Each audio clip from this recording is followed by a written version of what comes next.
Hey guys, my name is RyanCentral and welcome to HitScan. Here is the second and final part of our interview with Morello, and in this episode we talk about Viper buffs and other changes that we can expect to see down the line, Riot's balance philosophy, and also their response to maps being defender-sided and defenders having a big advantage because of that, and how the stalling abilities work as an example. But do definitely check out Morello. He streams on Twitch and you can find all of his details in the description and comments below. And also the gameplay in the background will be from the G2 Valorant Invitational. It's currently going on this weekend. It's linked in the description. And I wanted to show it off as it's the first esports tournament for Valorant under Riot's Ignition series. So go support the EU competitive scene for Valorant. It's worth watching some great players in there. But let's get started with the interview. Do you have like a general philosophy that all of you character design people sit around and try and get that level of consistency that we can look back in 2 years' time and go, okay, this is what they always want to try and do?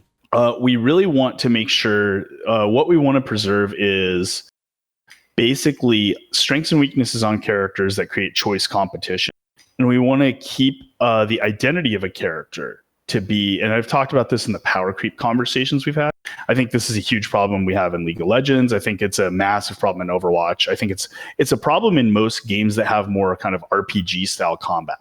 And I think for us, what we want to do is, like, when we say something like Sage is the premier staller, what we want to do is go, and sometimes we might change these identities based on what we learn on, and if we need to, we can. But we go, let's make sure that nobody else does the reactive stall, like 5 guys are rushing the site and I can pull out my skills and just use them to stop them, right?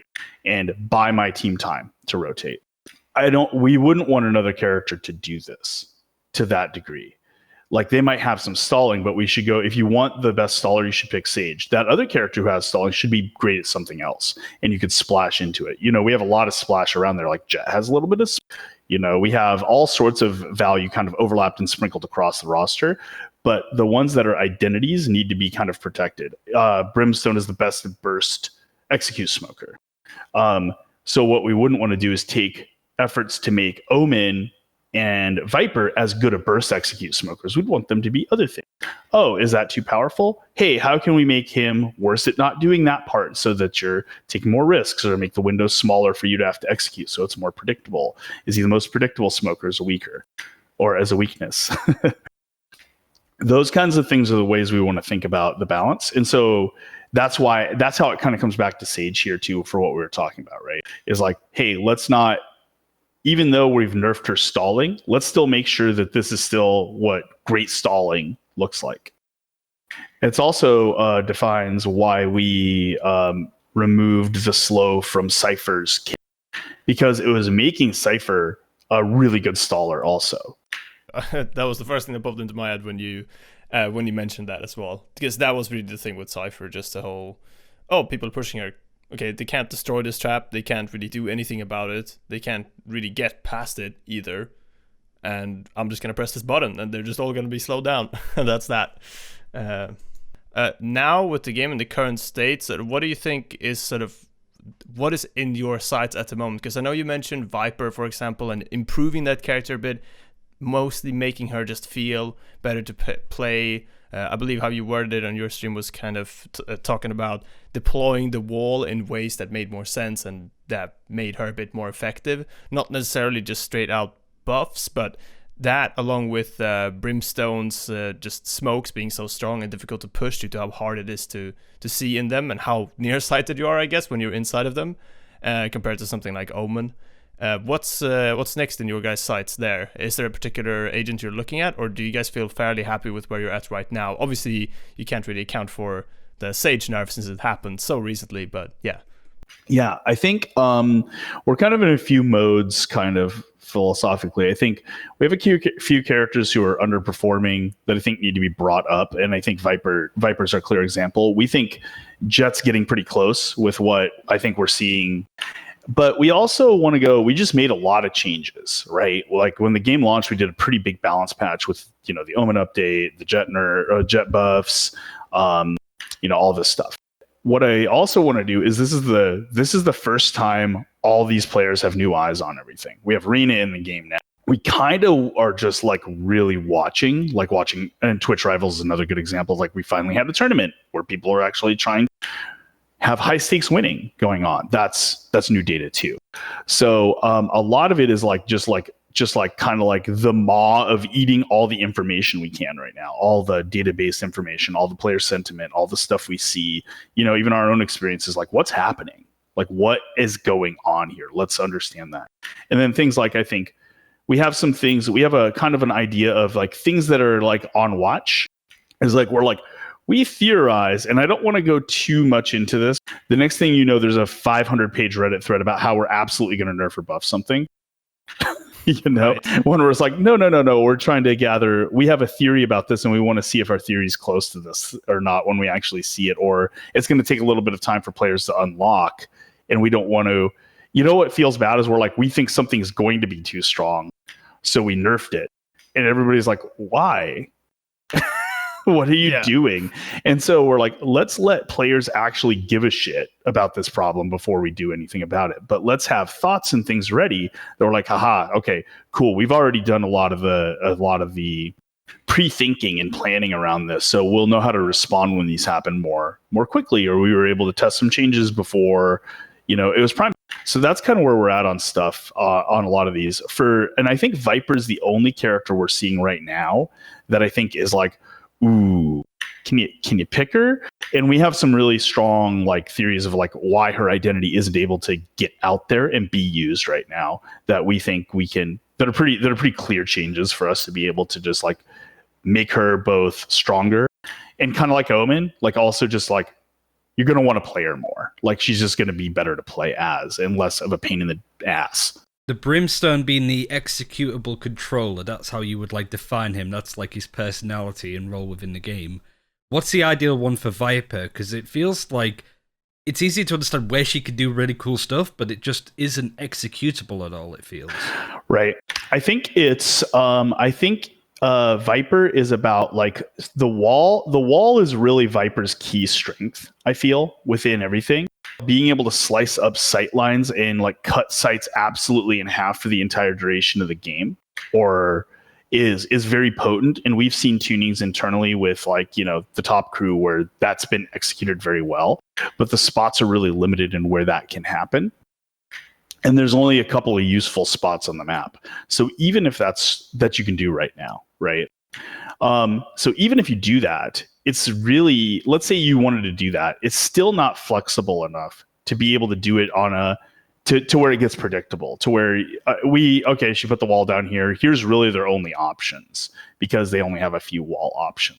We think that's a big part of it. We also think Viper creating a ton of long-term pressure for Viper should fit very well into teams that both want to have a controller who is more defensive. And I think we could continue to improve those aspects of her. I think players see her and imagine she would have good defensive power, and I think we're okay supporting that. Where right now, I think also Brimstone is actually better at that than she is. And making it so for those slow plays or those split plays where you're like, we're gonna do an execute, but we're not just gonna execute on one side of the map. We're gonna do a duel or a triac or execute and a murder rotate. Make them have to rotate slow. We see plays like this can happen in the right meta states, and we think Viper should be really excellent at those states. If people are playing fast, and I think with all the stall and everything happening, I understand why people are playing fast, and it's the easiest way to play. So it's like if you're like, hey, we want to get on, okay, great. The best strategy is probably like there's 1, 2, 3, boom, boom, boom, boom, boom, go. Right? That is that classic CS execute. But then Viper should come up if that's not the way you want to play, or if there's a strategy that allows you to do multi-pronged executes, or a lot more flanking, or a lot more strong lurking. Any of these kinds of strategies, she should be a controller of choice there. Both you and Volcano spoke behind about like the maps, I suppose, and the design, and you saying the maps are not similar to the Counter-Strike ones because of abilities that are such a huge effect. You can't have these long sight lines. For the majority of maps, of course, there are some in Ascent, for example, but in general, there's quite boxed-in areas. You sort of mentioned Defender's advantage there. Is that a similar sort of thing with the abilities? Just naturally, they fit into that stalling problem, I suppose? Because you've sort of brought up stalling a few times now. Is that sort of a risk you guys are going to have with like defender-sided maps, no matter what map it is? Well, I think it's an intentional defender-sided maps is a little different, but we think the base state of the game, and Volcano can speak to this probably better than I can because he's a huge both proponent of it and I feel like has such a personal level of understanding and nuance to this as a former CS pro, right? Is that defender's advantage is supposed to be baked into the game. And that doesn't mean defender side advantage. That means defender angle advantage.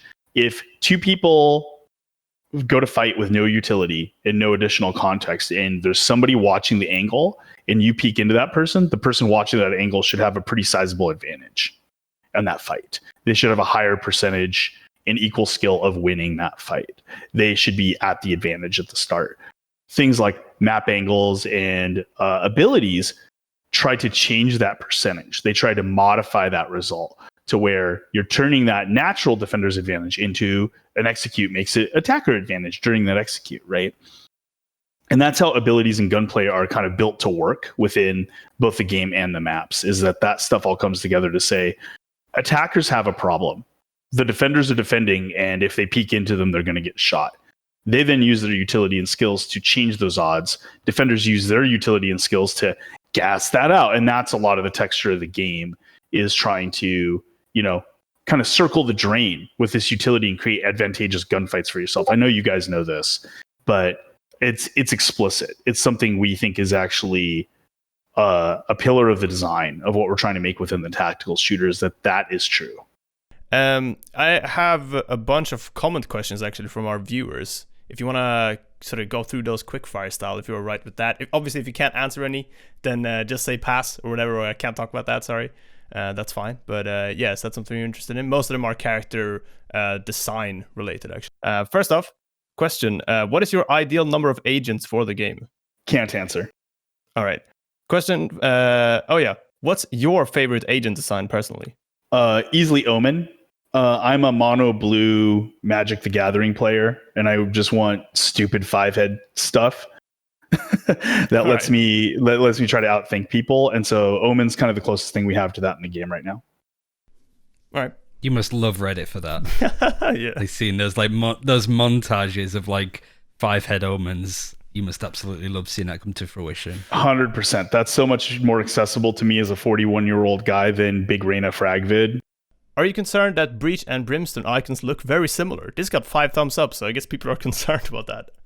Yeah, I've heard that feedback, but since it's kind of an art thing, it's kind of like not my area of thinking about. It's like, I think we've shared that with the artists, but I'm not sure if there's any plans or what the priority would be on something like that, or what the actual impact of that is. I could see it though. How are you going to ensure that the character designs going forward will prioritize aim over ability usage? Hypothetically, what would be an example of a hero moveset that goes too far over that line? Where abilities replace gunplay, or instead of using my gun to kill an opponent, I want to use abilities to do so. And I know this is going to be like, oh, but where is? It's like, you don't throw those in combat. You throw those before or after combat. And then ultimates like Jet's knives are replacements, sometimes ultimates.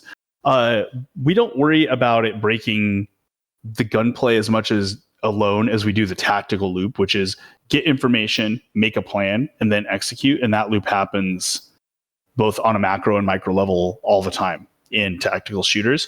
So what we want to do is make sure things have that's a very complicated question. No, that's a good answer for sure. I think they'll be happy with that, and if not, well, tough shit. I think it was a good answer. All right, we know from League and Overwatch, for example, that devs constantly work on many operators, legends, agents, heroes at a time. So, how many are you working on right now?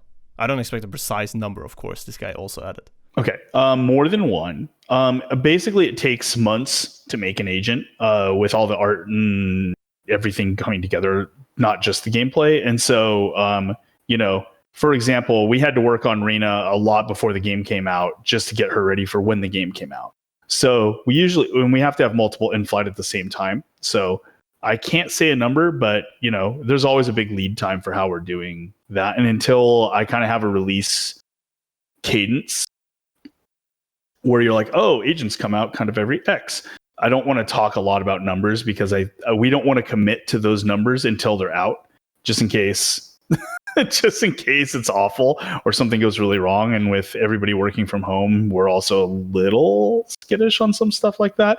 It's not a huge deal, but until Agent 12 comes out, we're probably not going to be super willing to talk about agent number stuff. But to follow up on that as well, is there a point when the game will have enough agents as to not copy other abilities, to kind of avoid copying other abilities or concepts?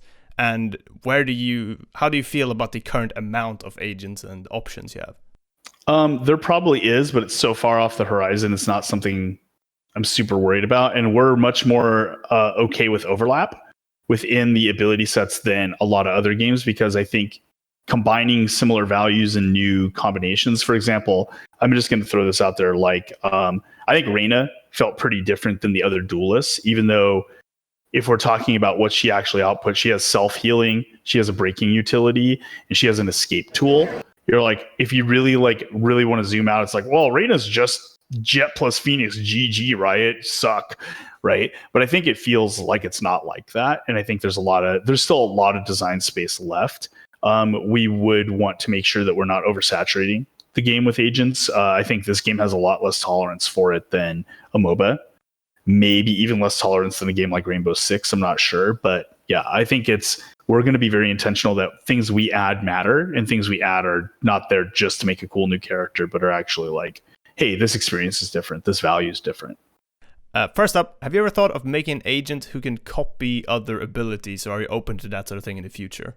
Yeah, I can't hint the new agent abilities. There's a lot of design space left, and a lot of stuff we want to do that's still surprising. I guess I can say this roster we have right now is kind of like represents the baseline. This is the baseline of what agents need to do. These designs are pretty conservative for us. We've had riskier designs in the past, and we've either iceboxed them or decided not to do them because the risk was too much, or they're better for an established game. Like if you come from Counter-Strike, these abilities already feel kind of nuts. If you come from Overwatch, the gunplay is already like, okay, I gotta get in the gunplay. We're like, let's give us a good foundation to get this game started off right. It's kind of like how in League of Legends, like a tank was just a Mumu or Rammus. You're like, they go in there, they do some CC, and they're pretty tough, right? Pretty basic guys. And then later we can get more creative with some of the weirder designs. We'll probably be doing something like that here too. I don't think, we're not going to go make, an Overwatch character in the game. We're not going to go make a COD character in the game where it's like they feel like they come from different games. But we do think there's a lot of opportunity for us to go really bold with new mechanics. Like Reyna is just the start of that. I was just going to say real quick about the is it just the Viper wall that's realistically going to be changed? It's the one change I'm willing to commit to. Let's put it that way. For those that have enjoyed listening to this, you probably get more up to date as well with because we use a lot of your Twitch clips for videos to give us a good indication of when changes are coming to certain agents. So where can people find you on Twitch? And is there anything that you want to shout out for Riot, or just anything that you want to say towards the end of this video to shout out? Sure, thanks. I'm over at Morello Riot. I guess if this is the plug part. I'm on live Tuesdays, Thursdays, and Saturdays at 9 p.m. Pacific. I also know Volcano, Nick Wu, and Penguin stream a bunch too, and they have different insights that I do. They're more competitively oriented. They're better at the game by a substantial degree. They're a lot more into some of the core combat, and they can give you also that pro perspective that I think some people would really like to hear. So also check those guys out. They're nice. They play hard. You can watch what the game actually looks like when it's played well, as opposed to watching me stumble through silver. And that's it for this time. Thank you very much for watching. Like Morello just said, go check him out and all of the other Riot devs that do stream. You'll get more up to date with the news, more sort of watching us, I think. But if you are new to this channel, like and subscribe. Thanks to Morello for providing his time and some amazing answers. And the future of Valorant, I would say, is looking pretty good when it comes to balance. Thanks for watching. Take care. We'll see you next time.